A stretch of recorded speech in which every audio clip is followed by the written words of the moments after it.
পানির যে প্রবাহ, পানির প্রবাহ দেখে আপনাদের বিশেষ হবে না কি পরিমাণ পানি প্রতি সেকেন্ডে প্রবাহ হচ্ছে। আমি এই মুহূর্তে আছি মালয়েশিয়াতে সামান ইকো রিম্বা নামের নামসিং ফলসে। এই ঝর্ণাটা 7টি স্তরে পানি প্রবাহিত হয়। আপনারা যারা মালয়েশিয়ায় আছেন বা মালয়েশিয়া ঘোরার জন্য আসতেছেন তারা অবশ্যই এই ওয়াটারফলসে আসবেন। এখানে প্রতি সেকেন্ডে যে পরিমাণ পানির প্রবাহ হচ্ছে তা আপনি না দেখলে বিশ্বাস করতে পারবেন না।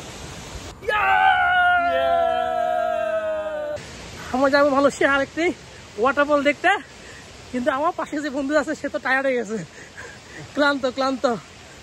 সামনে শোনা যাচ্ছে ঝর্ণার পানির আওয়াজ, ঝর্ণার জিং জিং জিং জিং শব্দে হ্যাঁ কানে সুমধুর ধ্বনি বাজে, ধ্বনি। ওয়াও সেই আর প্রতিটা স্তরে এক এক ধরনের রূপ ধারণ করে, যা আসলে চোখে না দেখলে বিশেষ করা অনেক কঠিন।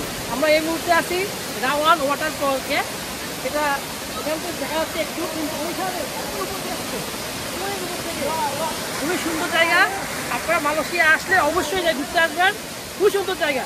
এই জায়গাটাকে আপনারা বলতে পারেন বন্যপ্রাণী অভয়াশ্রমের মতো।